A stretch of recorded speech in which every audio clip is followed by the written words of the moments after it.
Hallelujah, hallelujah. यीशु अच्छा है, यीशु अच्छा है। आमीन, हालेलुया।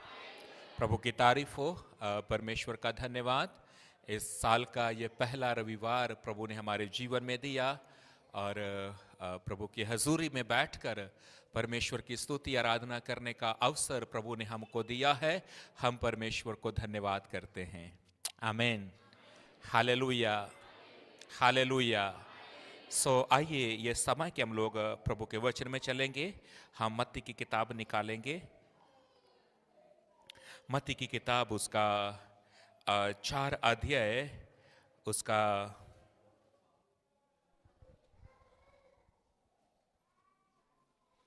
8 वचन से लेके 10 वचन तक मैं पढ़ता हूं, आप सभी ध्यान दीजिए। फिर अभिलेष उसे एक बहुत ऊंचे पहाड़ पर ले गया और सारे जगत के राज्य और उसका वैभव दिखाकर उससे कहा, यदि तू गिरकर मुझे प्रणाम करे तो मैं वह सब कुछ तुझे दे दूंगा। तब यीशु ने उससे कहा, हे शैतान, दूर हो जा, क्योंकि लिखा है, तू प्रभु अपने परमेश्वर को प्रणाम कर और केवल उसी की उपासना कर। तब शैतान उसके पास से चला गया और देखो, स्वर्गदूत आकर उसकी सेवा करने लगे। Hallelujah, hallelujah. प्रभु के वचन में हमने पढ़ा, अबलीश उसे एक बहुत ऊंचे पहाड़ पर ले गया और उसे जगत के सारे राज्य दिखाकर उससे कहा, मुझे प्रणाम कर और ये सब कुछ मैं दूंगा। आमीन। क्या कहा अबलीश ने यीशु को?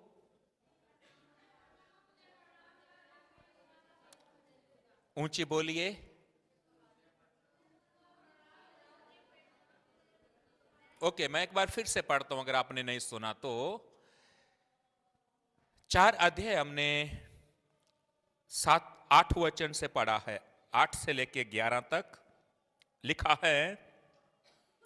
फिर अबलीश ने उसे एक बहुत ऊंचे पहाड़ पर ले गया और सारे जगत के राज्य और उसका वैभव दिखाकर उससे कहा, यदि तू गिरकर मुझे प्रणाम करे तो मैं ये सब कुछ तुझे दे दूंगा। हालेलुया। क्या कहा शैतान ने यीशु को? यदि तू गिरकर मुझे प्रणाम करे तो मैं सब कुछ तुझे दूंगा। किसने कहा? किसको कहा? हालेलुया। ध्यान दीजिए, शैतान यीशु को कहता है, अगर तू गिरकर मुझे प्रणाम करे तो सब कुछ, जो कुछ तू देख रहा है, सब कुछ मैं तुझको दूंगा। शैतान ने यीशु को कहा, शैतान ने यीशु को कहा। शैतान क्या कर रहा है यहां पे? शैतान क्या कर रहा है? यीशु को लालच दे रहा है ना? लोभ, लालच। देख, मैं सब कुछ मैं सब कुछ तुझे दूंगा, तू मुझे क्या कर। शैतान यीशु को लालच दे रहा है। शैतान दिखा रहा है कि देख, मैं सब कुछ दे सकता हूं, मैं सब कुछ तेरे अधीन कर सकता हूं, तू मुझे प्रणाम कर। शैतान ने यीशु को लालच दिया। और आज भी शैतान क्या करता है? शैतान उसको लालच दे रहा है जिसकी अधीनता में सब कुछ है। शैतान उसको लालच दे रहा है जिसके द्वारा सब कुछ बनाया गया है। शैतान उसको लालच दे रहा है जिसका सारी दुनिया में, सारी सृष्टि के ऊपर अधिकार है। और शैतान का काम है ही लालच देना। शैतान का काम क्या है? परमेश्वर का काम लालच देना, यीशु मसीह का काम लालच देना, परमेश्वर के लोगों का काम लालच देना। परमेश्वर के लोग कभी भी लालच कौन देता है? कौन देता है? शैतान। शैतान ने यीशु को लालच दिया। शैतान का काम है, शैतान का स्वभाव ही वो है, शैतान के स्वभाव में ही वो बातें हैं, लालच देना। और यीशु को भी उसने लालच दिया, मुझे प्रणाम कर और मैं सब कुछ तुझे मैं दूंगा। मेरे भाई मेरी बहन, यहां पे यीशु ने शैतान को डांटा है। शैतान को कहा कि परमेश्वर ही इस योग है, परमेश्वर ही इस योग है कि उसके सामने झुका जाए, परमेश्वर ही इस योग है कि उसको प्रणाम किया जाए। हे शैतान, परमेश्वर के अलावा कोई दूसरा इस योग। शैतान को डांटा, हे शैतान मेरे सामने से क्या दूर चला जा। प्रभु के अलावा, परमेश्वर के अलावा किसी दूसरे को प्रणाम करने के लिए परमेश्वर इजाजत नहीं देता। Hallelujah, hallelujah. मेरे भाई मेरी बहन, आज मसीह लोगों के ऊपर यह दोष लगाया जाता है कि मसीह लोग क्या करते हैं? मसीह लोग पास्टर लालच देते हैं, मसीह लोग लालच देते हैं। परमेश्वर और परमेश्वर के लोग लालच देने वाला काम, परमेश्वर धीरज रखना सिखाता है। आमीन। प्रभु के वचन में गलातियों की पत्री 5 अध्याय, वहां पर आत्मा के फलों के बारे में लिखा है। और जो परमेश्वर का बंदा है, जो परमेश्वर के लोग हैं, जिनके अंदर परमेश्वर का आत्मा वास करता है, जो लोग परमेश्वर की आत्मा के द्वारा चलाए चलते हैं, वो कभी भी लालच देने का काम, क्योंकि परमेश्वर की आत्मा का जो फल है वो धीरज धरना सिखाता है, वो संयम रखना सिखाता है। आमीन। लालच देना काम तो किसका है? लालच देना काम किसका है? कौन लालच दे रहा है? यीशु मसीह दे रहा है या शैतान दे रहा है? परमेश्वर कभी भी लालच, परमेश्वर धीरज रखना सिखाता है। परमेश्वर धीरज रखना। Hallelujah, hallelujah. आपको कभी लालच दिया? किसी ने, शायद मैंने नहीं, और किसी ने दिया हो शायद। आमीन। परमेश्वर के लोग कभी भी लालच वाला काम, प्रभु धीरज रखना सिखाता है। मेरे भाई मेरी बहन, अब्राहम के जीवन के बारे में हम पढ़ते हैं। जब परमेश्वर ने अब्राहम को चुना, अब्राहम को परमेश्वर ने कहा, हे अब्राहम मेरी उपस्थिति में चल और सिद्ध होता जा। परमेश्वर ने अब्राहम से वायदा किया, सिद्ध हो, मैं तेरे द्वारा एक बड़ी जाति को बनाऊंगा। परमेश्वर ने अब्राहम को एक वायदा दे दिया। और परमेश्वर ने जब अब्राहम को एक वायदा दिया, तो परमेश्वर उसे धीरज रखना सिखा रहा है। 25 साल अब्राहम को इंतजार करना पड़ा। हालेलुया। कितने साल? 25 साल। 75 वर्ष की उम्र में परमेश्वर ने अब्राहम को चुना, अब्राहम के साथ वायदा किया। और जब अब्राहम 100 साल का हो गया, 100 साल की उम्र में परमेश्वर ने अब्राहम को एक बेटा दिया। हालेलुया। 25 साल परमेश्वर ने अब्राहम को धीरज रखना सिखाया, सिद्ध होना सिखाया। आमीन। हालेलुया। मेरे भाई, परमेश्वर धीरज रखना सिखाता है, परमेश्वर संयम में चलना सिखाता है।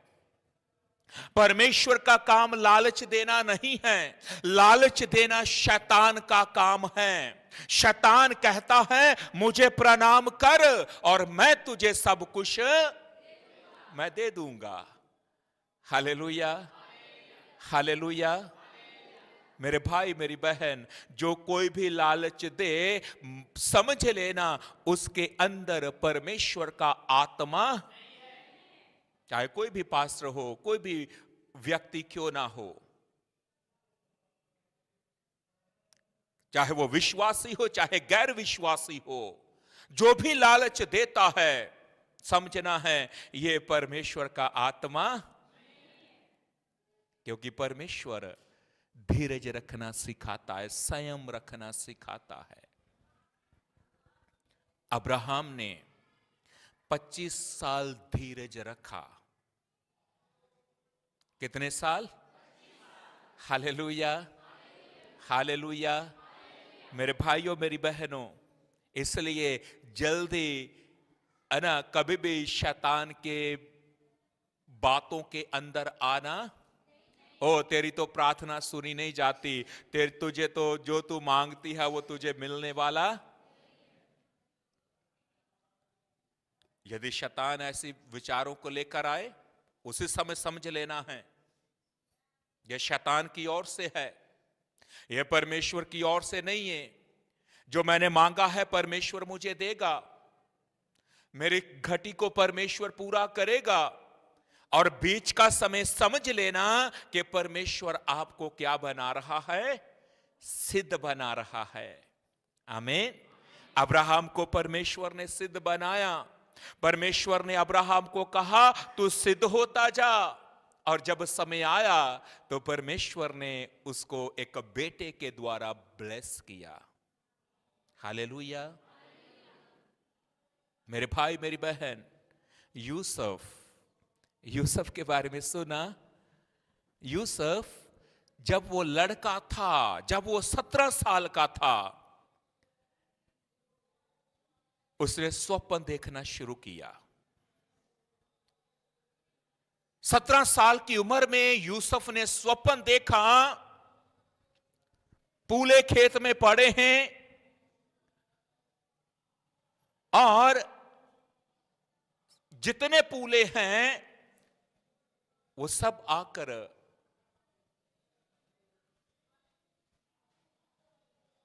बाइबल में लिखा, हम लोग उत्पत्ति की किताब, आइए हम उत्पत्ति की किताब खोलेंगे।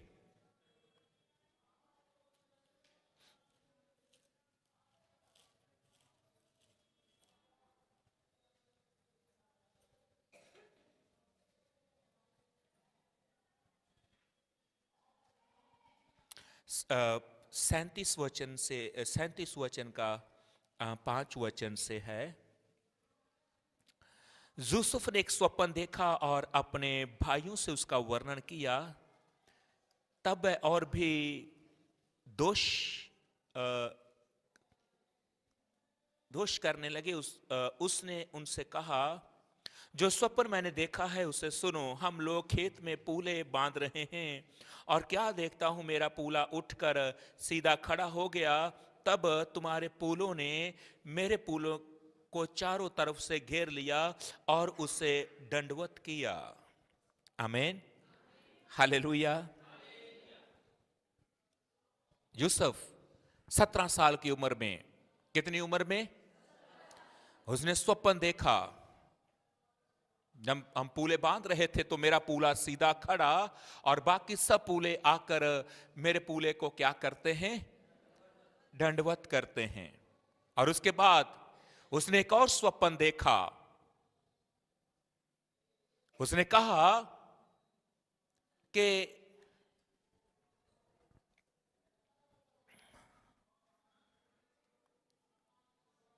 फिर उसने एक और स्वप्न देखा और अपने भाइयों से उसका भी वर्णन किया। सुनो, मैंने एक और स्वप्न देखा है, सूर्य और चंद्रमा और 12 तारे मुझे दंडवत, आमीन, सूरज, चंद्रमा और 11 तारे मुझे क्या कर रहे हैं? ये स्वप्न देखा यूसुफ ने, और इस स्वप्न के कारण उसके भाई उससे क्या करने लगे? बैर करने लगे। उसने ये स्वप्न अपने पिता को भी बताया, याकूब को भी बताया। याकूब ने कहा, क्या तू कैसे स्वप्न, तू कैसे बात करता है? क्या मैं और तेरी मां भी तुझे दंडवत करेंगे? लेकिन उसके पिता ने उस बात को स्मरण रखा, और उसके भाई क्या करने लगे? उससे बैर रखने लगे। एक समय आया, अपने भाई को बेच दिया। यूसुफ को उसके भाइयों ने क्या कर दिया? बेच दिया। यूसुफ को कई परेशानियों, कई संकटों के अंदर से निकलना पड़ा। यूसुफ जेल में गया, यूसुफ बेचा गया, यूसुफ के ऊपर दोष लगाए गए। यूसुफ कई कठिनाइयों के अंदर से निकला, लेकिन 17 साल की उम्र में ही परमेश्वर ने यूसुफ को स्वप्नों के द्वारा दिखा दिया था कि यूसुफ कौन से स्थान पे होगा। और जब यूसुफ 30 साल का हुआ, तब वो मिस्र का प्रधानमंत्री बन गया। हालेलुया। कितनी उम्र में? तो कितने साल उसको भी धीरज रखना पड़ा? 13 साल। आमीन। 13 साल यूसुफ ने क्या रखा? धीरज रखा। वो इन 13 सालों के अंदर यूसुफ को कई कठिनाइयों में से, कई कष्टों में से निकलना पड़ा। उस भाइयों के द्वारा बेचा गया। वो एक नौकर की तरह दूसरे के घर में काम करता है। वहां पर भी उसके ऊपर दोष लगाया गया। दोष लगाने के कारण उसको जेल के अंदर डाला गया। वो जेल में रहा, और अब उसको जेल से निकालने के लिए परमेश्वर ने फिरौन को एक स्वप्न दिखाया, मिस्र के राजा को एक स्वप्न दिखाया, जिसका अर्थ बताने वाला कोई नहीं था, लेकिन यूसुफ के अंदर वो आत्मा थी कि जो स्वप्नों का क्या बताए, अर्थ बताए। और यूसुफ ने अर्थ बताया। राजा को मालूम हो गया इसके अंदर एक अच्छा आत्मा है, परमेश्वर का आत्मा है। तो यूसुफ को उठाकर उसने मिस्र का प्रधानमंत्री बना दिया। आमीन। मेरे भाइयों, मेरी बहनों, मैं एक चीज आपको बताना चाहता हूं कि परमेश्वर अपने लोगों को धीरज रखना सिखाता है। हमें धीरज रखना है। धीरज ये आत्मा का सॉरी धीरज आत्मा का फल है। आमीन। हालेलुया। इसलिए एक एक विश्वासी के अंदर ये आत्मा के फल होना चाहिए। हमको धीरज रखना सीखना है। धीरज हमारे अंदर होना चाहिए। और मेरे भाई, मेरी बहन, यीशु मसीह, मैं फिर से कहता हूं, यीशु मसीह किसी को भी लालच देता। आमीन। लोग कहते हैं ये चंगा होने का क्या करते हैं? लालच देते हैं कि बीमारियां क्या हो जाएंगी? चले जाएंगी। क्या कोई डॉक्टर किसी को लालच देता है?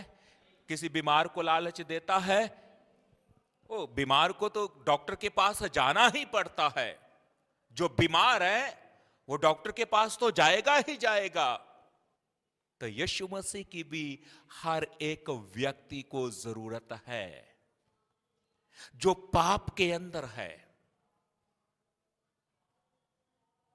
यीशु मसीह इसलिए आया ताकि वो लोगों को उनके पाप से क्या करें? छुटकारा दे। मेरे भाई, मेरी बहन, प्रभु के वचन में लिखा है, मैं धर्मियों को बुलाने, मैं पापियों को बुलाने आया हूं। हालेलुया। मैं किन के लिए आया? पापियों के लिए आया हूं, ताकि उनको उद्धार दूं। मेरे भाई मेरी बहन याद रखें, एक पापी को यीशु की क्या है? जरूरत है। और हर एक पापी यीशु के पास आता है। आमीन। आप यीशु के पास आए हैं तो आप क्या थे? आप कौन थे? आमीन। हालेलुया। आपको लालच दिया? नहीं। एक पापी को यीशु की जरूरत है। एक बीमार को डॉक्टर की जरूरत है। और प्रभु के वचन में लिखा है, स्वर्ग के नीचे, इस आकाश के नीचे, इस धरती में केवल एक ही नाम है जो हमें उद्धार दे सकता है। हालेलुया। मेरे भाई मेरी बहन, यीशु मसीह उद्धार देने के लिए आया। आमीन। हालेलुया। और प्रभु के वचन में लिखा है, जो अंत तक धीरज धरेगा उसी का उद्धार होगा। आमीन। हालेलुया। मेरे भाइयों मेरी बहनों, इस बात को स्मरण रखें। वचन में लिखा है, तुम्हारे ऊपर दोष लगाए जाएंगे, लोग तुम्हें पकड़ेंगे, बंद करवा देंगे, लोग तुम्हें बुरी बुरी बातें कहेंगे, और लोग जो आपने नहीं भी किया वो भी कहेंगे कि इन्होंने। आमीन। तो वचन में लिखा है क्या करना है? धीरज रखना है। आमीन। धीरज रखना है। सताव आएगा, कलेश आएगा, उस कलेश के कारण कहीं विश्वास से मुकर ना जाना। कलेश आएगा लेकिन परमेश्वर से दूर। शैतान तुम्हें भरमाने के लिए, शैतान तुम्हें भटकाने के लिए वो तुम्हारे जीवन में कलेश को लेकर आएगा, वो तुम्हारे जीवन में संकट को लेकर आएगा, लेकिन तुम्हें अंत तक धीरज धरना है, क्योंकि जो अंत तक धीरज धरेगा उसी का उद्धार होगा। आमीन। परमेश्वर धीरज रखना सिखाता है। मेरे भाइयों मेरी बहनों, जब तक यीशु नहीं आता, जब तक हमारा जीवन है संसार के अंदर, हमें विश्वास में चलना है, हमें पवित्रताई में चलना है, हमें परमेश्वर के साथ चलना है, हमें अपने विश्वास की रखवाली करना है, हमें अपने विश्वास की जड़ों को और मजबूत करना है, ताकि कैसी भी आंधी आए, कैसा भी तूफान आए, वो हमें हिला ना सके। आमीन। शैतान तो अपना काम करेगा, शैतान अपना काम करेगा। लोग कहेंगे ये तो लालच देते हैं। हमें पता है कि कलीसिया के अंदर लालच, आमीन, यहां तो लिया जाता है, दिया है ना। क्या करते हो? देते हो कि लेते हो? कलीसिया में आके क्या करते हो? हैं? देते नहीं हो इसलिए आपको पता भी नहीं है। कलीसिया में आके क्या करते हो? है ना। हां, यहां पे अगर नहीं देते हो तो यहां पे देना पड़ेगा। आमीन। अगर परमेश्वर से लेना है तो प्रभु के वचन में लिखा है ना। प्रभु के वचन में लिखा है, अपनी कमाई में से क्या करो? प्रभु के लिए दो। आमीन। प्रभु के लिए दो, जो देगा उसे दिया जाएगा। प्रभु का वचन क्या कहता है? जो देगा, आमीन, आप प्रभु के लिए दोगे, परमेश्वर के राज्य के लिए दोगे, तो परमेश्वर आपको क्या करेगा? आपको देगा। आमीन। हालेलुया। पास्टर से नहीं मिलेगा। किधर से मिलेगा? परमेश्वर से मिलेगा। आमीन। हालेलुया। पास्टर को तो प्रभु ने रखा है, वो आपसे ले। पास्टर किसी को धन, है ना, इसलिए पास्टरों के ऊपर दोष लगाया जाता है। आज कितने पास्टर्स को जेल के अंदर डाल दिया है, यही कि ये दबाव के साथ ये लोगों को बदलते हैं, लालच देते हैं। प्रभु के लोगों नहीं, पास्टर तो लेता है कलीसिया से। आमीन। हालेलुया। प्रभु धीरज रखना सिखाता है, ये बात हमको याद रखना है। परमेश्वर धीरज रखना सिखाता है। धीरज धरते हुए अब्राहम ने परमेश्वर की आशीष को पाया। धीरज धरते हुए वो जो बेचा गया था वो क्या बन बैठा? आमीन। वो क्या बन गया? हाँ, धीरज, धीरज का फल है ना। सभी कहते हैं कि धीरज का फल क्या होता है, इसमें कोई शक नहीं है, ये सच है। धीरज का फल क्या होता है?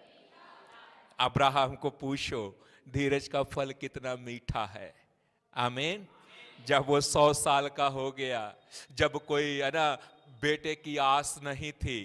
क्या 100 साल की उम्र में कोई पुरुष स्त्री बच्चे को जन्म दे सकता है? लेकिन अब्राहम और सारा ने बच्चे को क्या किया है ना। उनको पूछो धीरज का फल कितना मीठा है। आमीन। ऐसे लोगों ने बातें नहीं बनाया। लोगों ने सोच विचार के, अब्राहम ने धीरज रखा, 25 साल तक उसने धीरज रखा और 25 साल के बाद परमेश्वर ने उसको एक बेटे के द्वारा आशीष किया। आमीन। धीरज का फल पूछना है तो यूसुफ से पूछो, जिसने 17 साल की उम्र में स्वप्न देखा था और उसको 13 साल तक इंतजार करना पड़ा। और वो 13 साल उसके लिए आसान नहीं थे। वो 13 साल उसके लिए आसान नहीं थे। वो अपने ही भाइयों के द्वारा बेचा गया, अपने ही भाइयों के द्वारा वो घायल किया गया, अपने ही भाइयों के द्वारा वो एक खाई में, कुएं में गिराया गया। उसके ही भाइयों ने, उसके ही सगे भाइयों ने। क्या जब कोई सगा भाई ऐसा करे तो कैसी बीतती होगी? यूसुफ के सगे भाइयों ने, वो भी सबसे छोटा है, और एक छोटे भाई को उसके 11 भाइयों ने क्या कर दिया? पहले तो उसको खाई में गिराया, कोई जानवर खा लेगा, झंझट खत्म हो जाएगा। फिर एक भाई के अंदर दया आई, नहीं नहीं, इसको मारते नहीं है, इसको क्या करते हैं? बेच डालते हैं। व्यापारियों के हाथ में बेच दिया। यूसुफ को कितनी कठिनाइयों के अंदर से निकलना पड़ा। यूसुफ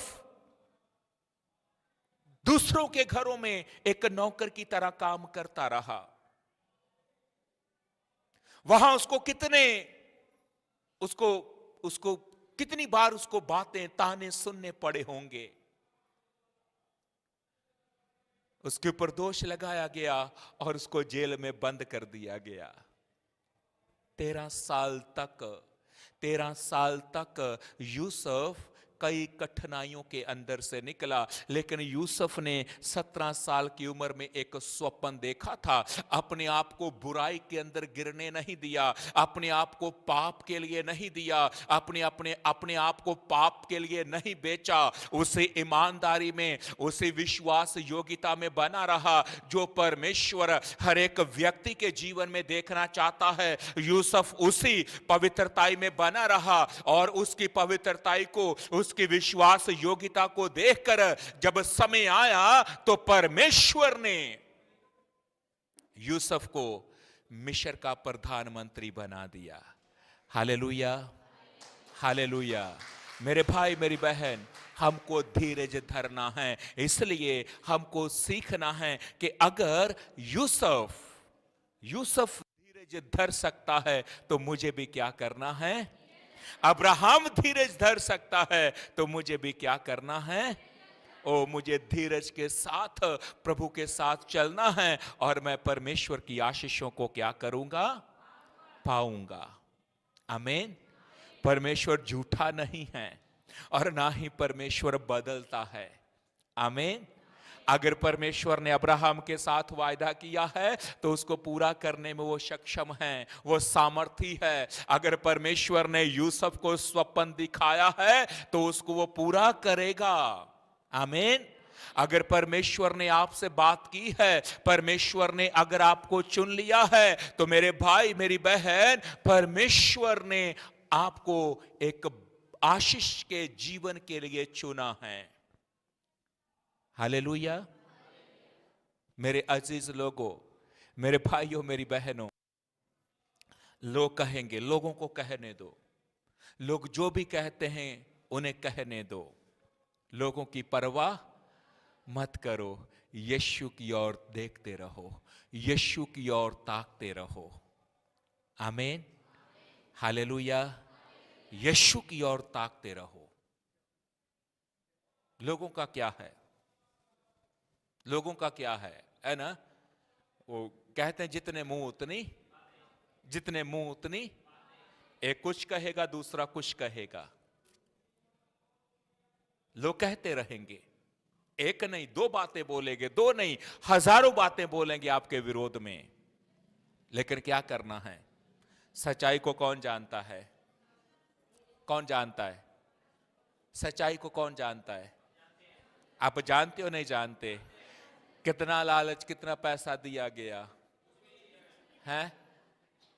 दिया नहीं, शायद एक को तो मिला होगा आप में से किसी को, किसी को नहीं, बिल्कुल किसी को नहीं मिला। लोगों को जो बोलते बोलने दो, है ना। लोग कहते ये तो चंगाई का लालच देते हैं। चंगाई का लालच नहीं देते। वचन में लिखा है यीशु मसीह उस पेड़ के समान है जो नदी के किनारे लगाया गया है।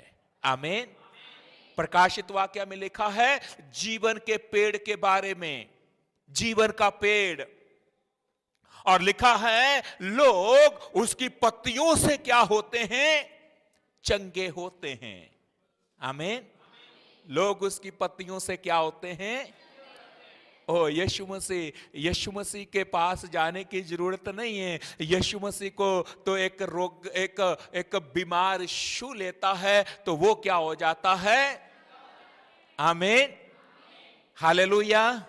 परमेश्वर की हजूरी ऐसी है, जब एक बीमार शैतान का सताया हुआ परमेश्वर की हजूरी में आता है तो परमेश्वर की उपस्थिति में आकर बीमार चंगे होते हैं, दुष्ट आत्माओं के जो बंधनों में हैं वो आजाद होते हैं। हालेलुया। क्योंकि ये परमेश्वर की हजूरी है, ये परमेश्वर की उपस्थिति है। मेरे भाई मेरी बहन, वो परमेश्वर है। वो पापियों के लिए आया, पापियों को उद्धार देने आया। और जो शैतान के सताए हुए हैं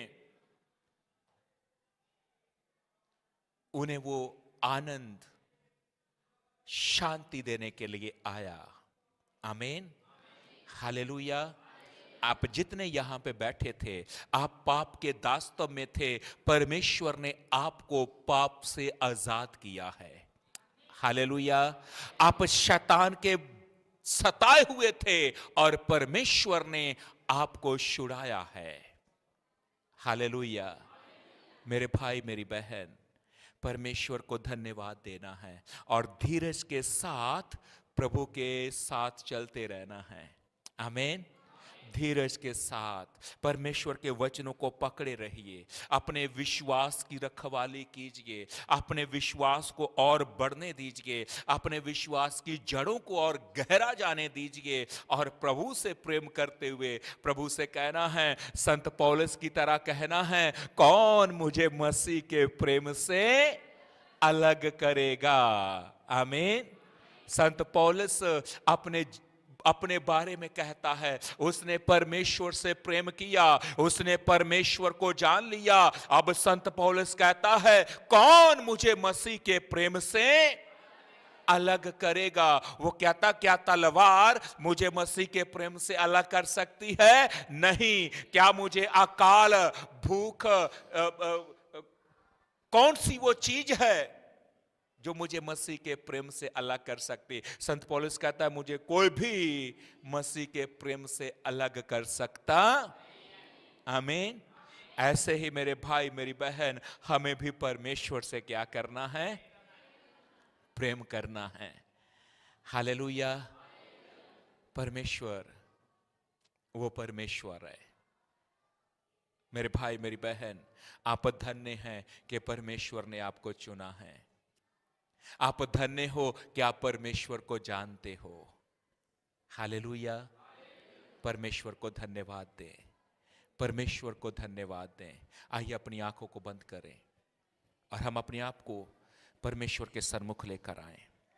आइए उसको धन्यवाद करें। कहे प्रभु धन्यवाद, तूने मुझे चुना है। प्रभु से कहे प्रभु मुझे धीरज रखना सिखाएं। आइए आत्मा के उस फल को मांगें जो प्रभु के वचन में लिखा है। आत्मा का फल प्रेम है। हम परमेश्वर से प्रेम करें। मेरे भाई मेरी बहन, परमेश्वर से प्रेम करें, परमेश्वर से प्रेम करें। तारीफ, हालेलुया। प्रभु हमें धीरज रखना सिखाता है। प्रभु से कहे प्रभु तू मुझे धीरज रखना सिखा। तारीफ। अपने जीवनों को प्रभु के हाथ में समर्पण करें, अपने जीवनों को प्रभु के हाथों में सौंप दें।